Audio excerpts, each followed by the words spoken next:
तो बच्चों यहाँ पर हम देखने वाले हैं गेट के कुछ क्वेश्चंस आए हुए प्रीवियस ईयर के। तो थर्मोडायनेमिक्स के बच्चों ये क्वेश्चंस हैं, इनको हम ट्राई करेंगे। आपको पोस्ट करके क्वेश्चन अच्छे समझ लेना और फिर उसके बाद आंसर देना है। तो बच्चों ये ग्राफ दिया हुआ है, इसमें पूछा गया है कि the above can not cycle undergo by ideal gas, identify the process in which the change in internal energy is non zero. कौन से प्रोसेस ऐसे जिनमें इंटरनल एनर्जी क्या रहेगी बच्चों, नॉन जीरो रहेगी। तो हम जानते हैं बच्चों इंटरनल एनर्जी केवल फंक्शन किसका होती है, टेम्परेचर का फंक्शन होती है। तो जहाँ पर टेम्परेचर चेंज नहीं हो रहा है तो वहाँ पर इंटरनल एनर्जी चेंज नहीं होगी, क्योंकि इंटरनल एनर्जी बच्चों टेम्परेचर का फंक्शन होती है फॉर आइडियल गैसेस। तो केवल ये दो एडियाबैटिक प्रोसेस है जहाँ पर क्या हो रहा है बच्चों, टेम्परेचर चेंज हो रहा है, क्योंकि आइसोथर्मल में टेम्परेचर चेंज नहीं होता।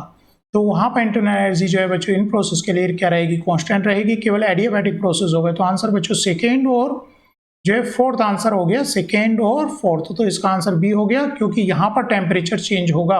टेम्परेचर चेंज होगा तो इंटरनल एनर्जी चेंज होगी। तो ये दो प्रोसेस हैं, क्योंकि आइडियल गैस के लिए इसको याद रख लेना है, इंटरनल एनर्जी केवल फंक्शन होती है टेम्परेचर का। नेक्स्ट क्वेश्चन बच्चों, ऑफ द फॉलोइंग इनइक्वालिटी। तो ये हमें बताना है बच्चों इनइक्वालिटी से। गेट में आया हुआ क्वेश्चन है 2016 में। Criteria for spontaneity of chemical reaction is are.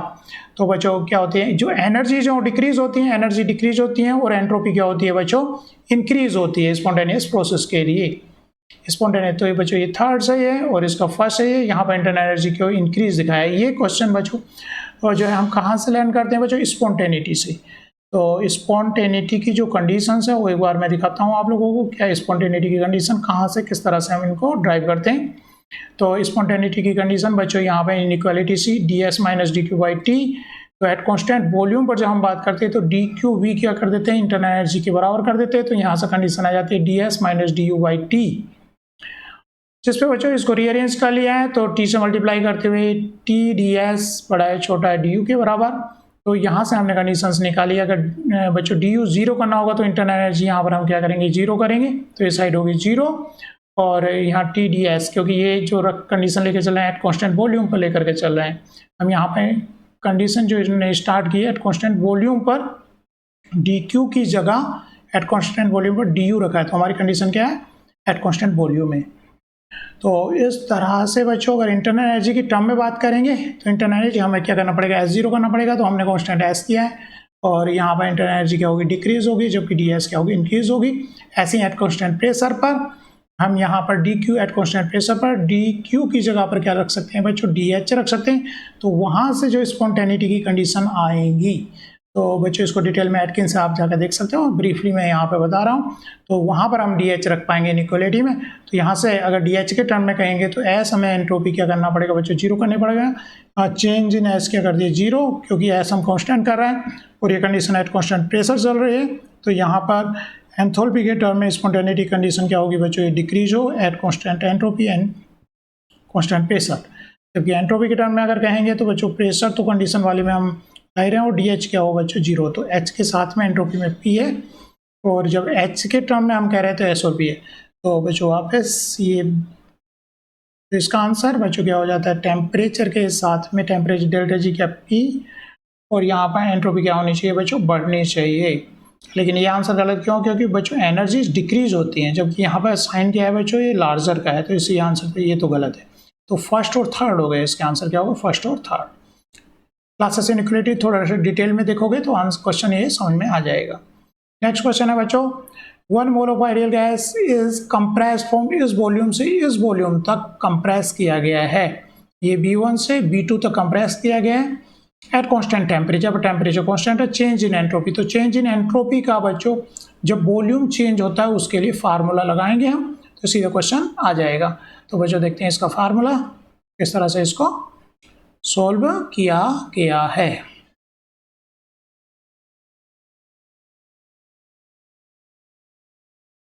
इसका आंसर देखते हैं बच्चों इस क्वेश्चन का। वॉल्यूम के साथ में किस तरह से एंट्रोपी चेंज होगी। तो बच्चों एंट्रोपी की चेंज का फार्मूला हमारा क्या है बच्चों, 2.303 NR log V2 upon V1। तो V क्या बच्चों 5 से कंप्रेस किया गया कहाँ तक, 2 तक।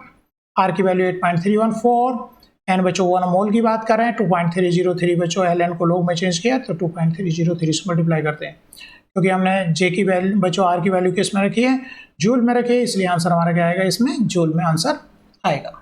बाकी सारी चीजें जो देखेंगे हम, ये भी यूनिट लेस है कि 2/5 लोग के आगे जो वैल्यू होती है वो यूनिट लेस होती है, नंबर ऑफ मोल्स तो यूनिट लेस है ही, और ये तो बच्चों कांस्टेंट है। तो यूनिट डिपेंड किस प्रकार है, खाली आप कौन सी यूनिट की वैल्यू जो है बच्चों आर की रख रहे हैं, जिस यूनिट में भी आर रखेंगे उसी यूनिट में आपका जो है आंसर आना है, क्योंकि इसकी यूनिट जो है किस पर डिपेंड करे, केवल आर पर। ये भी टर्म क्या है बच्चों, यूनिट लेस है, एंड नंबर ऑफ मोल्स भी यूनिट लेस है, केवल इसकी आर पर जो वैल्यू रखोगे उसी में आंसर आएगा। तो बच्चों वॉल्यूम के साथ में जो एंट्रोपी चेंज होगी तो उसके लिए बच्चों क्या फार्मूला है, ये delta S 2.303 NR log V2/V1 से ये निकालना है। ठीक है, सिंपल था। वॉल्यूम चेंज दे रखे थे, कांस्टेंट टेम्परेचर की बात किया, एंट्रोपी चेंज इन एंट्रोपी पूछा हुआ था, किसमें, जूल केल्विन में, तो आर की वैल्यू आप जूल वाली लगाइए तो आंसर आ जाएगा। For a system subjected to only PV work, entropy is given by, entropy किससे दी जाती है, तो बच्चों इसमें कौन सा आंसर होगा, इसका आंसर के निकालने के लिए बच्चों आपको क्या पता होना चाहिए, आपको इक्वेशंस पता होनी चाहिए। कौन सी बच्चों, जैसे कि ये एंट्रोपी के बराबर बच्चों कब होगा, ये इक्वेशन से, इन इक्वेशन से देखो, अगर बच्चों del A upon del T at constant volume कर दे, तो कॉन्स्टेंट वॉल्यूम करेंगे तो चेंज इन वॉल्यूम मतलब जीरो हो गया, constant volume change in volume तो किसके बराबर आ गया, एंट्रोपी के बराबर आ गया, चेंज इन एंट्रोपी हो जाएगा। और ऐसे डी जी की टर्म में कहेंगे तो डेल टी कॉन्स्टेंट क्या करेंगे, यहाँ पर प्रेशर को कॉन्स्टेंट करेंगे, तो प्रेशर कॉन्स्टेंट करते ये टर्म क्या होगी बच्चों, जीरो हो गई, ऐसे ही कॉन्स्टेंट वॉल्यूम करते ये टर्म जीरो हो गई, इधर ले गए तो ये माइनस एस के बराबर आ रहा है। तो आंसर क्या हो गया, ए जब रहता है तो कॉन्स्टेंट वॉल्यूम रहता है, और जब जी रहता है तो कांस्टेंट प्रेशर होता है। तो ये इक्वेशन बच्चों ये चेंज हो गई इसमें, और ये इक्वेशन चेंज हो गई इसमें। तो यहाँ पर जो आंसर हमारा हो गया इस क्वेश्चन का, तो आंसर जो हो गया बच्चों, ए रहता है तो कांस्टेंट वॉल्यूम रहता है, और जी रहता है तो कांस्टेंट पी रहता है। मैक्स वाली इक्वेशन से आप इनको देख सकते हो। फर्स्ट हो गया, और हमारा आंसर क्या हो गया बच्चों, फोर्थ हो गया। Next question, 2 mole of ideal gas के बच्चों 2 मोल एक्स गैस के लिए, 2 मोल के लिए बच्चों वाई गैस के लिए, initially at the same temperature and pressure are mixed under isothermal isobaric condition. Entropy change किया है, पूछ रहा है बच्चों मिक्सिंग का, 2 मोल एक्स के हैं, 2 मोल वाई के हैं, और बच्चों इसमें आंसर हमें निकाला है जूल केल्विन इनवर्स में। तो आर की वैल्यू क्या रखेंगे बच्चों, 8.314 रखेंगे, joule kelvin inverse mole inverse में रखेंगे। देखते हैं बच्चों इस तरह से। तो एंट्रोपी ऑफ मिक्सिंग का फार्मूले से ये निकल आएगा। तो बच्चों एंट्रोपी ऑफ फॉर मिक्सिंग के लिए जो फार्मूला हमारे पास है, एंट्रोपी ऑफ मिक्सिंग का फार्मूला क्या है बच्चों, -NR x1 ln x1 plus x2 ln x2। तो बच्चों दोनों के दो मोल लिए हैं, तो मोल फ्रैक्शन 2 गैस हो 2 अपॉन बच्चों 2 + 2, क्योंकि मोल फ्रैक्शन किस तरह से निकलता है बच्चों, 2 गैस हैं तो उसका मोल फ्रैक्शन किस तरह आएगा, उस गैस के particular number of mole upon जितनी गैसेस हैं उनके number of mole, 1 + N2, suppose ये N1 है, तो इस तरह से मोल फ्रैक्शन निकाला जाता है। तो मोल फ्रैक्शन बच्चों दोनों गैस, क्योंकि 2 मोल है तो पहली गैस का भी क्या आ गया, 2/4 हो गया, टोटल मोल हो गए 2 + 2 4, दूसरी गैस के मोल कितने हो गए बच्चों, 2/4। तो यहाँ पर हमने 2/4 ये बच्चों फार्मूला है N मोल के लिए। ठीक है, तो इस तरह से ये वैल्यू आ गई। तो यहाँ पे बच्चों हम कई बार फार्मूला आगे देख लेंगे क्वेश्चन में, कई बार हम फार्मूले को इस तरह से भी लिख सकते हैं इसको, delta S mixing is equal to -N, यहाँ से हटा दूँ तो यहाँ पे इस फार्मूले के N1 ln x1 plus N2 ln x2 भी कर सकते हैं। लेकिन अगर बच्चों क्या करें, हम n से मल्टीप्लाई कर दें, आंसर दोनों में सेम ही आना है, और n से डिवाइड कर दें, और n से मल्टीप्लाई कर दिया, n से डिवाइड कर दिया, तो ये बन जाती है बच्चों मोल फ्रैक्शन बन जाती है। तो दोनों फार्मूले क्या है, सेम है, n मोल के लिए, n मोल के लिए। जैसे नेक्स्ट क्वेश्चन देखते हैं बच्चों,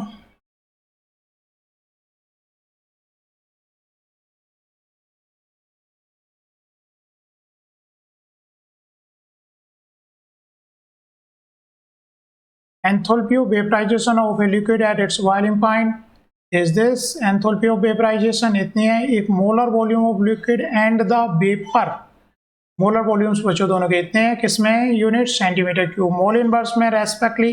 देन स्लोप बताना है बच्चों, तो ये स्लोप तो आपको जो है क्लासिकल इलेक्ट्रॉनिक इक्वेशन में जाना है, लिक्विड वेपर बाउंड्री की बात की गई है, तो कहाँ जाएंगे क्लासिकल इलेक्ट्रॉनिक इक्वेशन से, जिसमें बच्चों enthalpy of vaporization delta H, यहाँ पे इतनी वैल्यू किलो जूल पर मोल दे रखी, तो यूनिट का बच्चों ध्यान रखना है। वॉल्यूम यहाँ पर अगर जूल रखेंगे, जूल जो है बच्चों ध्यान रखो किसकी है, एम के एस की है, इसके एम के एस की है। तो बच्चों आपको वॉल्यूम किस में लगाना होगा, तो मीटर क्यूब में लगाना होगा, लेकिन यहाँ पर किस में दिया है, सेंटीमीटर क्यूब, तो इसको कन्वर्ट करना पड़ेगा। आगे देखते हैं कन्वर्जन फैक्टर। और क्वेश्चन से पता चल गया होगा बच्चों, स्लोप डीपी अपॉन डीटी चाहिए। क्लासिक क्लोप्रोन इक्वेशन की बात की क्योंकि फेज डायग्राम की बात करें, तो यहाँ पर आते हैं बच्चों, डीपी अपॉन डीटी हमें कैलकुलेट करना है। एंथैल्पी ऑफ वेपराइजेशन दी हुई है, टेम्परेचर दिया हुआ है। वॉल्यूम बच्चों, वॉल्यूम को किसमें कन्वर्ट करना था, सेंटीमीटर क्यूब से मीटर क्यूब में, तो 10 की पावर 6 से मल्टीप्लाई करना पड़ेगा। क्यों, इधर देखते हैं, क्योंकि 1 मीटर 1 मीटर बराबर होता है बच्चों 100 सेंटीमीटर, तो मीटर क्यूब होगा तो 100 गुणा 100 गुणा 100 हो गया सेंटीमीटर क्यूब, मतलब 10 की पावर 6। तो 1 मीटर क्यूब को कन्वर्ट करना है तो 10 की पावर 6 से क्या करना पड़ेगा बच्चों, यहाँ पर सेंटीमीटर क्यूब करना है। आपको क्या करना है बच्चों, मीटर क्यूब सेंटीमीटर क्यूब से कहाँ पर जाना है बच्चों, बड़ी क्वांटिटी की तरफ जाना है।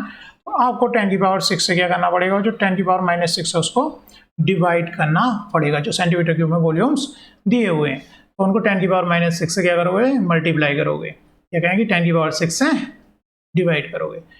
ठीक है, क्वेश्चन एक बार जाकर के फिर से देखते हैं। तो वॉल्यूम किसमें दिए हुए बच्चों, सेंटीमीटर क्यूब में, तो इनको मीटर क्यूब में बनाने के लिए 10 की पावर 6 से क्या करना पड़ेगा, डिवाइड करना पड़ेगा। तब तो जाकर के किसमें चेंज हो जाएंगे बच्चों, मीटर क्यूब में चेंज हो जाएंगे, और फिर आंसर आपका ये निकल आएगा। यहाँ पर बच्चों ये किलो जूल दे रखा था, तो 10 की पावर 3 कर दिया बच्चों, इतने टेम्परेचर, इसको मल्टीप्लाई ये क्या किस में दिया था बच्चों, सेंटीमीटर क्यूब में दिया था, तो इसको क्या करेंगे हम 10 की पावर 6 से डिवाइड कर दें, 10 की पावर -6 से मल्टीप्लाई कर दें।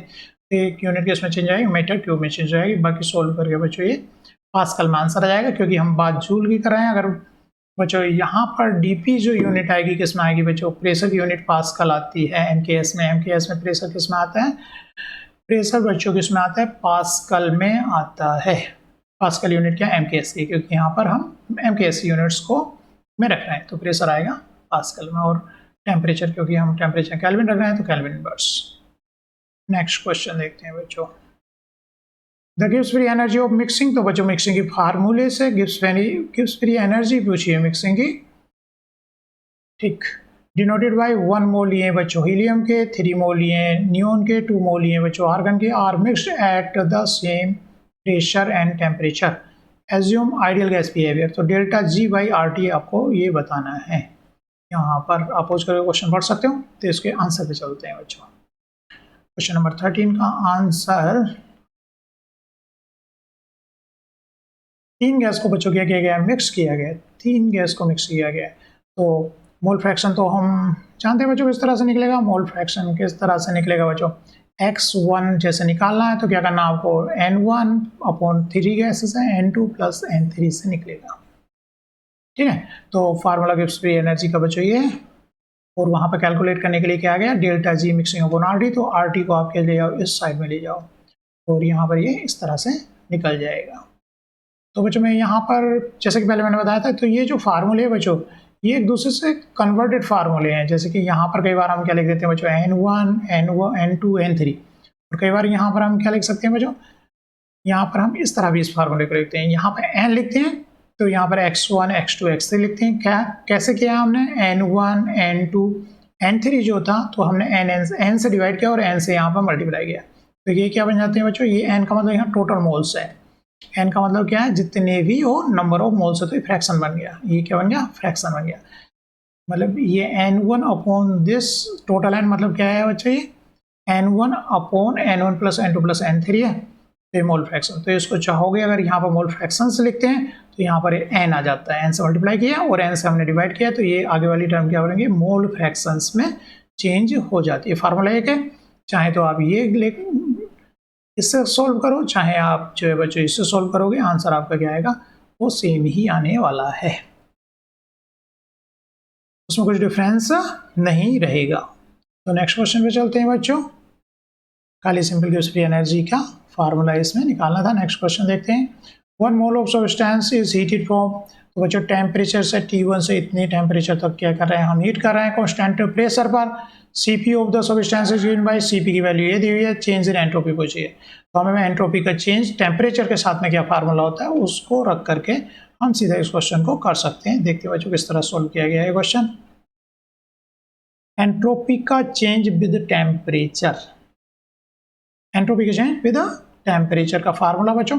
एंट्रोपी का फार्मूला अगर हम ब्रीफली देखें किस तरह से आता है बच्चों, एंट्रोपी का फार्मूला का जो बेसिक डेफिनेशन का फार्मूला बच्चों, Q reverse by T at constant pressure पर बच्चों QP को हम क्या लिख सकते हैं, डेल्टा H लिख सकते हैं, और हीट कैपेसिटी की डेफिनेशन से क्या लिख सकते हैं, CP डेल्टा H को CP dt, और चेंज इन इंटरनल एनर्जी को हम बच्चों क्या लिख पाते हैं, CV dt। हीट कैपेसिटी की डेफिनेशन से, हीट कैपेसिटी में जाकर के आप इन फार्मूलों को देख सकते हो।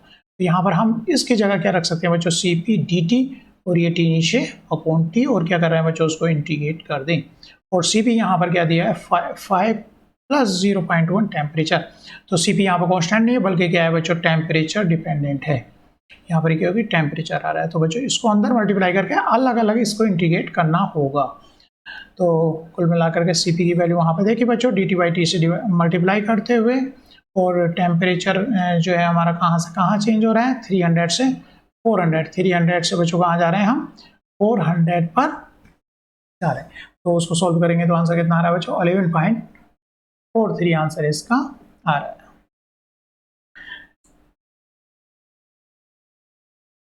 इसको सोल्व करना होगा, इसको इंटीग्रेशन को आप सोल्व करोगे तब, क्योंकि यहाँ से क्या निकल कर आएगा बच्चों, 5 dt/dt का क्या आता है बच्चों, जो इंटीग्रेशन है ln t आता है। ln t में क्या रखोगे, अपर लिमिट 400 माइनस ln 300 करोगे, और फिर ln को किस में चेंज करोगे, लोग में कन्वर्ट करोगे, उनकी वैल्यू पुट करोगे, तब जाकर के इसका आंसर आएगा। और यहाँ पर 0.1 t से t कट गया होगा, तो इसका इंटीग्रेशन क्या आएगा, 0.1 t आएगा, t में upper limit minus lower limit, जबकि यहाँ dt/t का इंटीग्रेशन क्या आएगा बच्चों, ln t आएगा, upper limit minus lower limit. यहाँ खाली dt रह गया, क्योंकि यहाँ dt अपॉन t जो है इधर से, और t से t बच्चों कैंसिल आउट हो गया है, यहाँ से t ये वाली टर्म से कैंसिल आउट हो गया, लेकिन इस टर्म के साथ क्या जाएगा, dt अपॉन t, लेकिन इस टर्म के साथ क्या गया होगा, केवल 0.1 t है, तो t से t कट गया है। बाकी इंटीग्रेट करके इसको फिर फर्दर सोल्व किया जा सकता है। नेक्स्ट क्वेश्चन देखते हैं बच्चों। एक कार्नोट इंजन ऑपरेट हो रहा है 55% एफिशिएंसी, क्या दी हुई है बच्चों, 55% एफिशिएंसी इसकी दी हुई है। If the temperature of reject is this, तो बच्चों जिस पर रिजेक्ट कर रहा है हीट जो है कार्नोट साइकिल में, ये जो टेम्परेचर जिस पर क्या कर रहा है, हीट को रिजेक्ट कर रहा है, जिसको हम T1 लिखते हैं, जो इस तरह से हम पूरी थर्मोडायनामिक्स के हिसाब से देखते हैं, तो इसको क्या रखते हैं टेम्परेचर को 105 डिग्री सेंटीग्रेड को ऑलवेज किस में कन्वर्ट कर लेना है, केल्विन में कन्वर्ट आप कर लो, 273 ऐड करके। एफिशिएंसी दी हुई है, temperature of the reject steam is this, the absolute temperature of input, तो यहाँ पर T2 पूछ रहा है, T2 क्या है, जिससे मतलब हीट एब्जॉर्ब हो रही है सोर्स की, तो बच्चों कार्नोट साइकिल T2 टेम्परेचर और T1। तो एफिशिएंसी के फार्मूले से बच्चों हम इसको किस तरह से सोल्व कराएं देखते हैं। तो बच्चों एफिशिएंसी का एक बार फार्मूला रिवाइज कर लेते हैं। हमारा फार्मूला का -W अपॉन Q2, क्योंकि हम बच्चों Q2 किसको कह रहे हैं, जो ये Q2 हीट रिजेक्ट हो रही है, और यहाँ पर Q2 किसको बोल रहे हैं बच्चों, सोर्स से जो हीट लेते हैं उसको Q2, और इसको क्या बोल देते हैं Q1। फार्मूला लिखने का तरीका है Q2 अपॉन Q1, तो यहाँ पर Q2 minus Q1 upon Q2, और T2 minus T1 upon T2। Temperature high temperature बच्चों यहाँ पर T2 है, लोअर टेम्परेचर को हमने T1 कंसिडर किया है, लोअर टेम्परेचर को T1 और सोर्स के टेम्परेचर को क्या माना है बच्चों, T2 माना है। तो इस तरह से एफिशिएंसी का ये फार्मूला है। तो यहाँ से बच्चों डिवाइड करके T2 से T2 डिवाइड दे दिया, और एफिशिएंसी दी हुई है। एफिशिएंसी क्या होता है बच्चों, फ्रैक्शन होता है। कितनी एफिशिएंसी दी हुई है, 55%, मतलब फ्रैक्शन में बात करें तो 0.55, क्योंकि परसेंटेज 100 में कितना है, 1 में कितना है, और फ्रैक्शन होता है। तो इसको सॉल्व किया गया है इधर, तो एफिशिएंसी ईटा इसका होगा 0.55, और 1 माइनस क्या आ गया बच्चों, T1 अपॉन T2। एफिशिएंसी का फार्मूला क्या होगा, eta equal to T2 minus T1 upon T2, T2 से डिवाइड कर दिया तो हम इसको क्या लिख सकते हैं, 1 माइनस T1 अपॉन T2। तो बच्चों T1 दिया हुआ है, T2 पूछा है, इसको सॉल्व करके हमने क्या कर लिया बच्चों, T2 को फाइंड कर लिया। Next question, enthalpy of fusion दी हुई है, ए पर्टिकुलर टेम्परेचर बच्चों 273 केल्विन पर, इतनी दी है, क्या दिया, एंथैल्पी ऑफ फ्यूजन दिया है, and the enthalpy of vaporization दिया है, कितने, सेम टेम्परेचर पे 273 पर ही, कितनी दी, ये दी हुई है। एंथैल्पी ऑफ सब्लिमेशन पूछा, किस टेम्परेचर पर, सेम टेम्परेचर पर। तो बच्चों क्योंकि हम हेनरी लॉ जानते हैं, हेनरी लॉ से हम इसको सॉल्व कर सकते हैं। हेनरी लॉ का मीनिंग क्या हो गया बच्चों, हमें सॉलिड सब्लिमेशन, या फिर हम डिफरेंट वे में जाएं, पहले क्या बनाए लिक्विड, और लिक्विड के बाद हम गैस जाएं, तो एंथैल्पी ऑफ सब्लिमेशन जो होगा सम होगा किसका, इसका प्लस इसका, क्योंकि टू वे में जा रहे हैं, पहले हम लिक्विड में और लिक्विड से फिर पहुंच रहे हैं वेपर में, या सब्लिमेशन कहते हैं सॉलिड से सीधा गैस चला गया, तो सब्लिमेशन बराबर किसका होगा, enthalpy of vaporization plus enthalpy of fusion. तो इसी के फार्मूले से enthalpy of vaporization same temperature पर और फ्यूजन दी हुई है, तो एंथैल्पी ऑफ सब्लिमेशन को फाइंड किया जा सकता है हेसला के अकॉर्डिंग। बच्चों किसके अकॉर्डिंग, हेसला के अकॉर्डिंग है, इसको फाइंड किया जा सकता है, टू डिफरेंट वे में हम पहुंच रहे हैं। आई थिंक समझ में आ गया होगा ये क्वेश्चन। चलो नेक्स्ट क्वेश्चन देखते हैं। For the reaction of this gas बन रही है बच्चों, डेल यू दिया हुआ है, डेल्टा एस दिया हुआ है, डेल जी पूछा है। तो बच्चों हमें क्या निकालना है, डेल जी निकालना है, तो डेल जी बनते हैं del H minus T delta S, लेकिन यहाँ पर तो डेल यू दिया हुआ है, तो हम क्या करें, आप फर्दर हम क्या जानते हैं बच्चों, delta H equal to u plus P, del u plus P भी होता है, तो पी भी की जगह हम क्या लिख सकते हैं बच्चों, delta N G R T, G मतलब change in gases molecule, R T, उससे हम डेल्टा एच निकाल सकते हैं, यहाँ पे पुट करेंगे तो ये आ जाएगा ये आंसर। चलो बच्चों इसका सॉल्यूशन देखते हैं, इस तरह से सॉल्व किया गया है। पहले डेल्टा एच फाइंड किया है, del U plus delta N G R T से जो दो गैसेस मॉलिक्यूल का चेंज है वहाँ पर, अगर इक्वेशन देखेंगे तो बच्चों गैसेस है, ये लिक्विड है, तो डेल्टा एन जी जो हम लिखेंगे यहाँ पर प्रोडक्ट के molecule gases molecule minus reactant के, तो प्रोडक्ट के गैसेस मॉलिक्यूल कितने हैं बच्चों, 2 हैं, लेकिन रिएक्टेंट केवल लिक्विड है, 2 माइनस 0 मतलब क्या आ गया बच्चों, 2 आ गया। तो इसी को यहाँ पर हम 2 यहाँ पर रखेंगे, डेल्टा एन जी जो है आर की वैल्यू और टी, तो इस तरह डेल्टा एच आ गया। डेल्टा जी हमें निकालना था, तो डेल्टा एच यहाँ पर रख करके, डेल्टा एच क्वेश्चन में दिया हुआ था और टेम्परेचर दिया हुआ है, डेल्टा एच यहाँ से फाइंड कर लिया हमने डेल यू से, इसमें रख करके हमारा क्या आ जाएगा बच्चों, डेल जी आ जाएगा।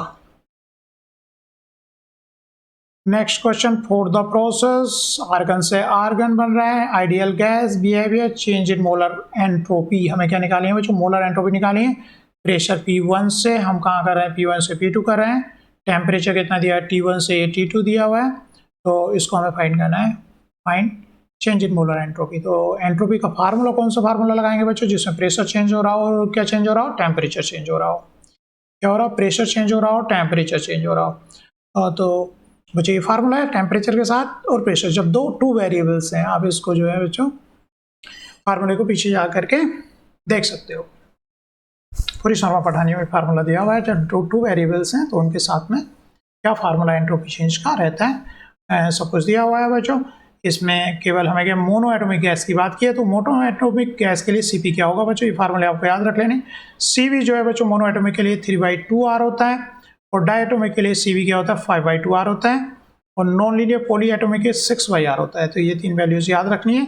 इसके लिए मोनो एटॉमिक के लिए क्या होता है, 3/2R होता है, और डाई एटॉमिक के लिए क्या होता है बच्चों, 5/2R होता है, या फिर पॉली एटॉमिक लीनियर के लिए 5/2R होता है। लेकिन यहाँ पर हमें सीपी की वैल्यू लिखनी है, तो सीवी ये रहते हैं, तो सीवी जो हो जाता है बच्चों उसमें R ऐड कर दो, तो जैसे कि ये सीपी होगा तो 5/2R होगा, मोनो एटॉमिक गैस है अगर तो ये जो हमारे क्वेश्चन में बच्चों मोनो एटॉमिक गैस है, तो उसके लिए सीपी क्या हो गया, 5/2R हो गया। तो सीपी की वैल्यू क्या रखी जाएगी बच्चों, यहाँ पर 5/2, सीपी की वैल्यू 5/2R रखी जाएगी। ये कहाँ से आई है बच्चों, इसको डेरिवेशन बाद में देखेंगे हम, लेकिन आपको ये याद रखना है मोनो एटॉमिक के लिए सीवी की वैल्यू 3/2R होती है, तो मोनो एटॉमिक के लिए सीपी की वैल्यू 5/2R होती है, क्योंकि सीवी और सीपी में रिलेशन क्या होता है, CP minus CV equal to R होता है। तो बच्चों सीपी क्या हो गया, 5/2R, R ऐड इसमें कर दो। ऐसे डाई एटॉमिक या लीनियर पॉली एटॉमिक के लिए क्या होती है बच्चों, 5/2R होती है ये। तो शायद ये क्लियर हो गया होगा कि सीपी हम मोनो एटॉमिक के लिए क्या रखें, 5/2R रखें। बाकी टेम्परेचर जो बच्चों दिए हुए हैं उनको ऐसे आपको यहाँ पर रख देना, प्रेशर नहीं उठा करके रख देना। क्वेश्चन में फिर से देखो क्या क्या दिया हुआ बच्चों, टेम्परेचर ऑलरेडी केल्विन में दिए हुए थे तो ऐसे उठा कर रख देने, प्रेशर जो बच्चों बार में दिए हुए हैं दोनों सेम यूनिट में, तो उनको उठा करके फार्मूले में सीधा रख दिया है। तो इस तरह से बच्चों गेट में आए हुए कुछ क्वेश्चन का हमने ब्रीफली सॉल्यूशन यहाँ पर देखा है। Thank you.